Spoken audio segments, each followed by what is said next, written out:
and welcome to Bay Area Independent Filmmakers. My guest today is a San Francisco-based producer, director, and motion graphic designer with more than 7 years of experience, including work with Jennifer Lopez, Carson Daly, and over 50 independent productions.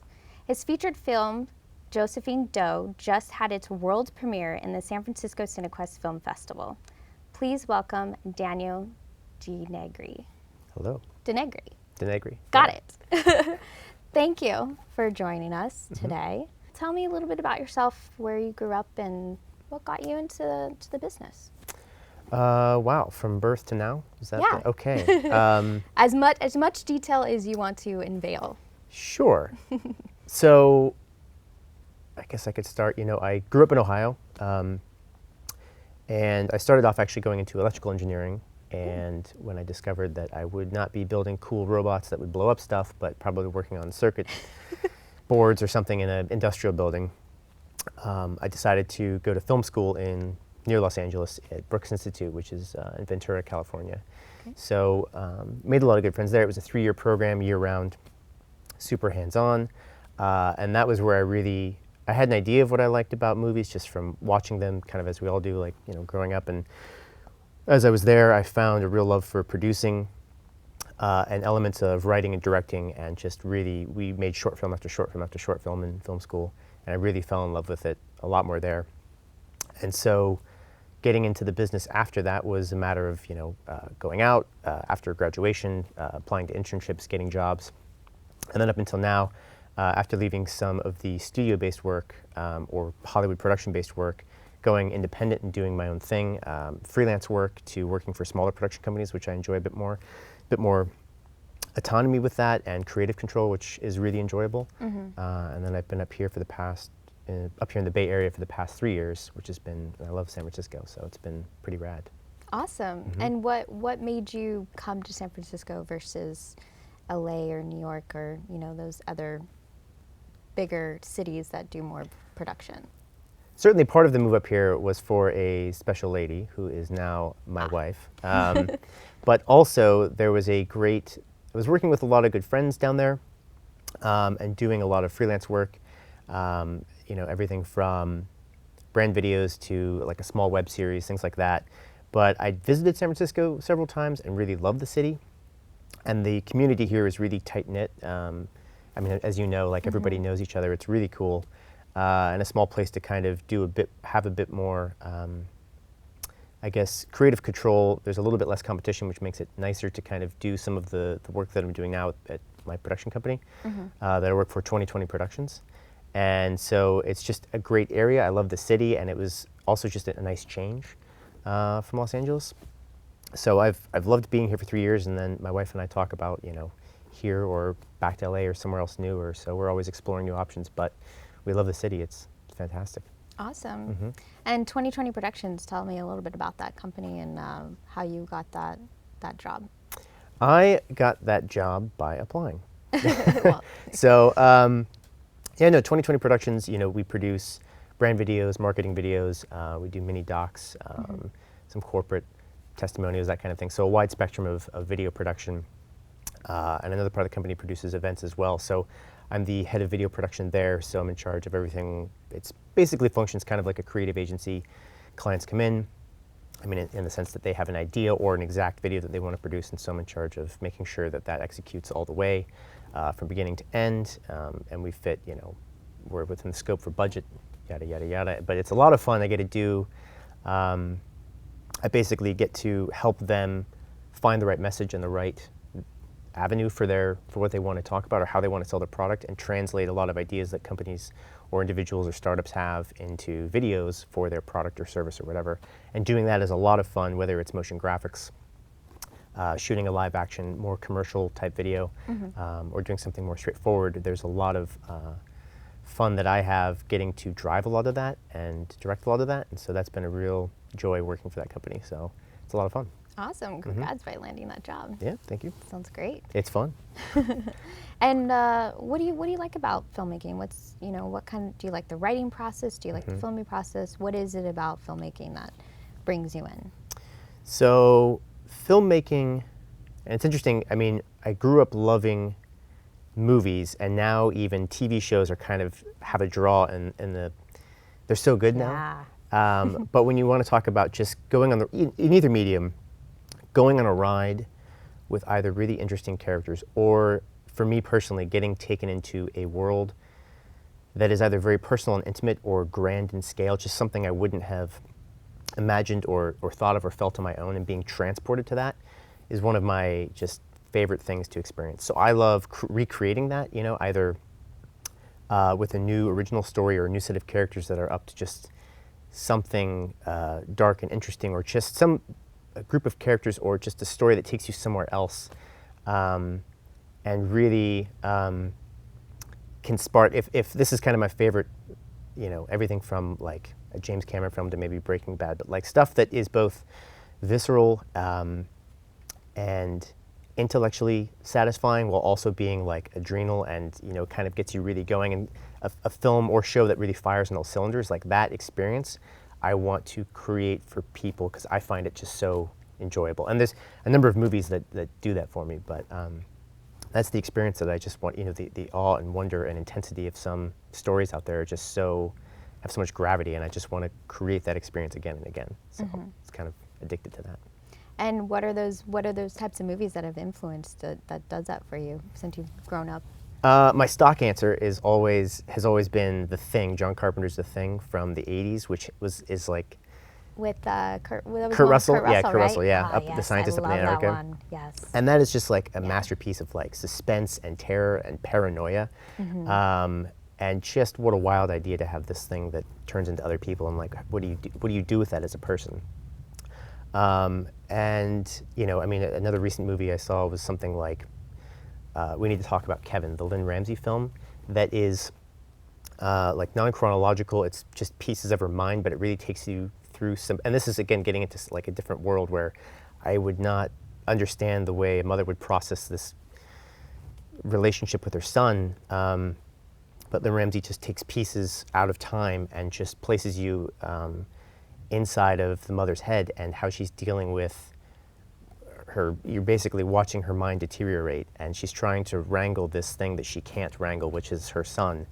And that movie just had a really strong impact on me. So that level of intensity in whatever kind of genre really draws me in. Something that keeps your eyes peeled to the screen, keeps your mind in the story that they're trying to tell. And something I want to walk away with and really, you know, wonder about that world, or wonder about that scenario, or how would I deal with that situation, where not all the questions are answered and it doesn't necessarily wrap up completely. It wraps up enough to satisfy that segment of that story in that world, but you know, something that gives me pause to think. Awesome. I totally agree. Yeah, I want a movie that does the same thing. Cool. I want to see movies that do the same thing. Cool. I'll keep that in mind. Now, how do you collaborate with people, bring on new people to your team, and how do you keep those relationships strong? That's a great question. So, I mean, every project is different, and every person in the same way is different. And from the producing side, I really try to look for people who are going to gel well together. I absolutely believe in the power of collaboration, and people who are able to kind of be driven by their ego, but take a step back with it as well, and work to the best of their abilities, while also sharing with other people who can work to the best of their abilities. So finding people who can do that on the creative front, on the logistical front, and really come together, communicate, think independently, and collaborate effectively. Those are things I look for. You don't always find it, or find all three of those, but getting people to think about, we're working for the film, we're working to create something great together, and making that the focus rather than you know, the independent elements or drivers for folks on set. So I don't know. I mean, it just, you know, it's fun finding people who gel together, like, you know, producer, writer, multiple writers, director, and the crew, and finding something that can, you know, a group of people that can create something, you know, that's greater than the sum of their parts together. So it's tough. I know that's a bit of an ambiguous answer there, but No, It's the way people gel together yeah. that I find is really valuable and crucial and helps drive hopefully a really great film at the end of it, you know? Yeah, you essentially have to become like close friends or even like a family in that aspect. Yeah, Absolutely. I totally agree. And being objectively focused on your own skills and talents and weaknesses as well, and having everybody being able to like walk through that, so that because you're there for the project and not you know just trying to either even if you want to do something like a particular role or particular job, it's best to bring your strengths to the table for the project. And so it's always trying to drive everybody to that, drive everybody in that same direction. Yeah, and keeping an open mind. Yeah, and people who are fun too. Yeah. People who are cool. Like you want to work with the same people, have a good time, you know. So that too. Totally agree. Word, cool. Now, motion graphics design is totally different between producing and filmmaking. Were you always artistic when you were younger, or what got you thinking, oh, I want to do motion graphics too?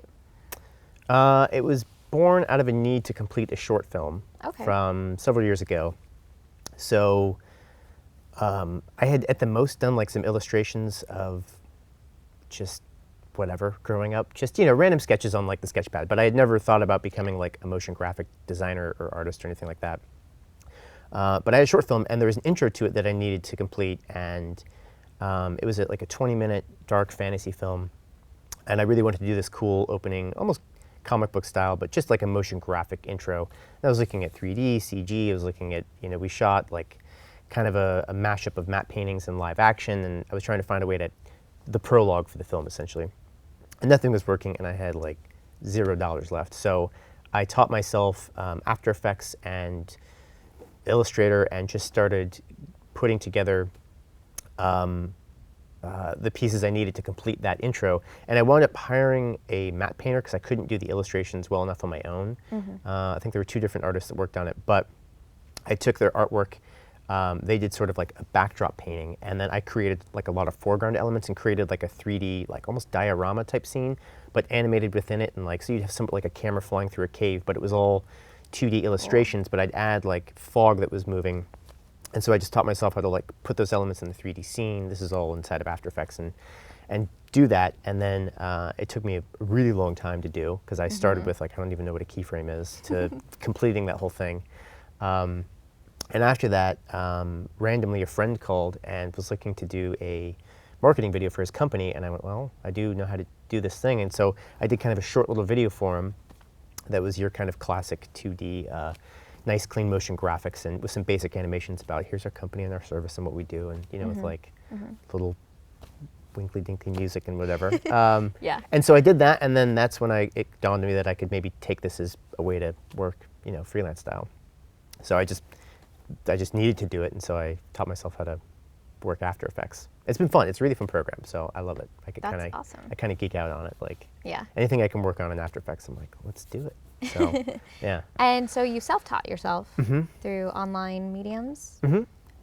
So, Awesome. well, I had a friend who knew it, and he showed me the initial basics, and Yeah. then from there I learned from, I'm sure anyone who works in After Effects knows this site, videocopilot.net. Andrew Kramer, he's like the man in terms of like tutorials for After Effects. So if you're just getting cool. started, you go on, he just has free tutorials, and you can learn all these nifty things, and then that really gives you an advanced, hopefully advanced understanding of like how you can manipulate all these different elements of the program. But yeah, it started off with a buddy just like literally walking me through like, here's your composition and here's your thingy, to then going into online tutorials, to then just trying to experiment after that. Cool. It's amazing what's online now that we can utilize and learn and hone in on our skills. Oh yeah, That's pretty cool. definitely. And I can't even imagine, I mean, I went to film school, which was a full production hands-on thing. This was, you know, 2006-ish. But now, you know, you have things like Rocket Jump Film School, or Rocket Jump, Freddie Wong's thing on YouTube, and they're doing like their own like online film school version. And so it's really fascinating seeing that, which wasn't around then. I mean, YouTube, like, that was like when YouTube was, I think, launched maybe. So the online tutorials that are available now weren't available then. Yeah. And it's really cool seeing that, and I would love to meet more people who have like self-taught off of that to see kind of what they've learned and done based on that versus like the education that was more formal that I had. Like it, I mean, it's an apples and oranges. Like I don't think one's better than the other. But it's really interesting because to kind of, I think no matter what, you've got to do things again and again and again to get better at it. So whether you're doing it from like online tutorials, which are totally accessible now, or going through like a school or whatever, it's pretty interesting what you can do now on your own. As opposed to school, I just love to see, you know, kind of what comes out of it. I think there's a lot of great people producing a lot of great short content in the area, which is really cool. And I don't know how many, I don't know, do you know how many of them or folks you've talked to in the area have gone through like formal school rather than self-taught? I mean, it's about 50-50. Yeah, You know, some people are like, I'm a self-taught graphic designer pretty much. I mean, I took a few classes. I got an associate's degree in it, but mostly it was just me grabbing the program and just messing around with it, going, I want to do this. How do I do that? Okay, look up a tutorial online. So it's about 50-50 I see these days, which is pretty interesting. I think you can learn a lot through tutorials online now. Yeah. Instead of going through a traditional school system. That's super cool. I mean, like, as you're saying, I mean, we're both probably grateful to have access to that and to be able to like learn just from other people, online sources and whatnot. So that's awesome. Cool. I didn't know it was 50-50. That's great. Yeah, well, at least that I've seen. Yeah. Cool. So. Now let's talk about Josephine Doe. Oh, okay. Your current featured film, which I've seen. I loved it. How did you get involved with the project, and what made you decide this is something I want to produce? So the first thing that happened, well, a good friend, Ryan, who directed the film, we went to film school together, and we had talked about doing a feature together for a while. And we'd both gone off and had done other projects. But he called me, you know, I think 3 months before we actually started shooting. And I had known about the script before that, because I also know Erin Cipolleti, the writer and, you know, lead actress in the film. And she had talked about the idea, you know, like a year or so, or however long before that, about the friend that no one could see and things like that. And I guess she had gone off and written, and, you know, as you do as a writer in your private place. So then they came back later and they had a complete script, or close to complete. And Ryan called me up and said, hey, you want to go make a movie? And I went, okay, let's do it. So he sent the script over, and I read it, and I loved it, and I especially loved the way it ended and the direction it was going in. I knew it was something we could also make. It wouldn't require $10 gazillion. Yeah. So that, you know, it was like, let's do this, let's get the engine moving. And we wanted to get the 4th of July fireworks in, and so that was kind of our, you know, like, drop dead date. We got to start moving around the 4th just to start shooting. So I think we started early May, late April in terms of finishing up just a little couple development bits in terms of character relationships. The script was done. We started fundraising, completed that, and then did pre-production in Cincinnati, Ohio, which is where we filmed, and started shooting. So that was about 3 months from script, like not even starting to get to do the fundraising process all the way through to you know, first day of filming. So it was a very, very short timeline, but yeah, he just called me up, and I was glad they got the script to where it was, and it's a wonderful script, and then we just started filming, so that was it. Awesome. Yes, I do think it was a wonderful script and story. Great. And you saw it at Cinequest, Yes. opening night as well. Yes, at opening night. Thanks for Yeah, coming. It was of cool. course. It was a fun time. Now the casting process for that. Erin, of course, was the writer, so and also she's an actress in LA. So how did you guys get Emma? Is it? Yeah, Emma Griffin. She Yes. played Jo, and she's from Australia. she's Australia based. Yeah, she is near Sydney, I believe. I might be getting that wrong, but anyway, she's in Australia. She was a friend of, I think Erin had worked with her on a show before, but they had known each other and had hung out while she was in LA for about 8 months or so. Oh, okay. Or some period of time around there. And so they had just known Emma, and while we were auditioning for the role of Jo, she did a remote audition and sent them the tape, and they, you know, Ryan, the director, and Erin knew her anyway to begin with. And they looked at a couple other people, but knew her audition was really great, and they knew how she was just as a person and actor, and so we brought her on. It was kind of a straightforward, she did really well in the audition, and we knew she would be good to work with Yeah. in the long run. So that was how we brought her on. And then Erin was, I believe, not sure if she was going to take a lead role. I believe they had talked, at some point it became firm that she wanted to take on the role of Claire. But I think there was a bit of a moment where if she was looking at possibly doing Joe, but then chose Claire, which I think was something that her and the director had talked about. But that was an early on decision. So those two were pretty much from the get-go. There's a couple of auditions held, but they were pretty much firm at the outset. When we got to Cincinnati, we had to cast everybody else. Yeah. And that was fun. Getting a lot of local people, local actors, local non-actors involved, just to give the film its natural, real feel. You've got like some family members who were in there for a couple seconds. You've got local actors in Cincinnati who played major roles, like Lucas Bentley, as Claire's brother, the police officer in the film. So it was great just getting to meet a lot of the local Cincinnati actors, as well as the filmmakers in the area as well. We hired locally for everybody, so it was a really fun time. But yeah, everything was, aside from the two leads, all the casting was done in Cincinnati as well as the crew. Awesome. And how is the scene in Cincinnati as far as filmmaking? It's definitely, it's there. Yeah. They shoot features there on occasion. I think sometimes like 2 to 3 a year, like major studio features, which is really cool. And then independent-wise, there is a couple companies there. You've got G&E, you've got actors, it's a smaller, scene compared to major cities and whatnot, but people they're making music videos, they're making independent features, tons of short films and music videos. So it's happening. It's pretty cool. Like you wouldn't think of it looking at Cincinnati, but Cincinnati's pretty awesome. Awesome. That's cool. It's kind of like a small town community. Definitely. Kind of like San Francisco, a little bit. Yeah, I would say so. Cool. And you brought the trailer. Yes, I did. For Josephine Doe. I so did. let's take a look at that. All right. Great. Did you take anything tonight? Hallucinogens, stimulants? No. What were you thinking? I don't know. We thought it'd be fun. It was Joe's idea. Who's Joe? I'm Josephine. Call me Joe. To new friends. New friends.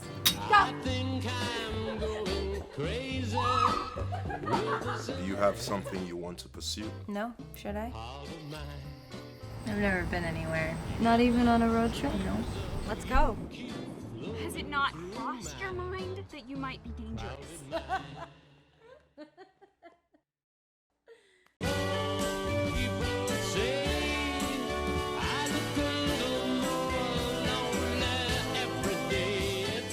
Like I always say, life is either a daring adventure or nothing at all.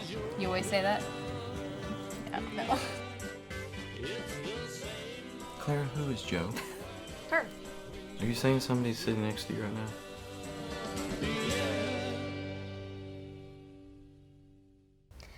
So, black and white. Yes. It's all black and white. Now, what made you decide to do a black and white film instead of color? The famous question, or infamous question, I should say. So that is definitely an answer or a question for the director to answer. But during production, we had talked about color and black and white. And the cinematographer and Ryan, the director, had talked about shooting it both ways, and we would kind of see. But then in post, that was when Ryan tested the black and white, and we'd actually seen a cut. There's a version in pure color. It looks beautiful. Oh, great. And then he tried the black and white color. We tried kind of one, I think, scene in the beginning was color, then the rest was black and white. We tried a couple different things. And slowly but surely, the black and white kind of crept up on all of us, and it was, especially, and Ryan was definitely wanting to do it. And I was hesitant at first, but the more I watched it, the more I thought it does look really nice. It fits the story. Let's go with it. And I don't know, why not? There was enough reasons there to do it, and it can sound a little risky to go black and white, but I'm very actually glad that we've done that. And so yeah, that was something that Ryan had seen from the offset, but we wanted to kind of hedge our bets and shoot for both versions. And in the end, we said, let's do it, black and white. Yeah, I think it worked well with your guys' film. Cool. And where do you see the future of this film going? Do you have more festivals you're going to? Do you see distribution in the works? We definitely see all those things. Yeah. Where it's going is, we just finished the film like a month and a half ago in February. Yeah. We just finished, premiering the world premiere at Cinequest. And so we're just starting the film circuit, and we're in talks with another festival, which is really exciting. I can't name who, but we're hoping that they'll be our next one. And then after that, we want to go to a number of festivals, let the film play where it can play and have people see it and get excited by it. And then at some point, of course, talk distribution. We don't know. We know we have a couple of ideas of where we want it to go, but again, we want to kind of play it one step at a time and see where the film goes through the film circuit is our first goal. Cool. And where can people go to follow this process, to follow your film project? JosephineDoe.com Okay. is one, the main site. We of course have a Facebook page, and we post updates if we get entries into film festivals or where we're looking to go next. So if you want to follow us there, go to the website, and all the information's right there. Feel free to follow and see what we're up to, and we hope to share great news down the road. Cool. Awesome. Well, I'm excited about it getting out there because I thought it was a great film. Sweet. A great story. I'm glad you're excited. So, great. yeah. Will you write a review for us? Sure, I'll All write right. a review. Fantastic. And I guess my last question for you is, what would you say to an inspiring filmmaker trying to get into the business, or what advice Yeah. would you give? What advice would you give an inspiring filmmaker just starting the business? So, I mean, I always try to I would want to look at the person and what they're wanting to do, but as sort of blanket advice or tips or whatever, certainly keep working. There's 1,000 no's before a yes, so don't give up. Work on your craft. Whatever it is you like to do, recognize your own strengths and weaknesses and work with others to help support where your areas are weak. And keep at it, meet people, and shoot stuff. I found this helped the most is just keep shooting little things. Don't try to go too big too soon or bite off more than you can chew. Do one thing after another, and just small little shorts, small little documentaries, small little things that you can then look at and see how over the whole process what worked, what didn't, and keep doing it again and again. And I still love to shoot little short films and try experimental things just to do stuff that I haven't done yet and try it out and see, does it work? Do I like it? Is it interesting? Do other people like it?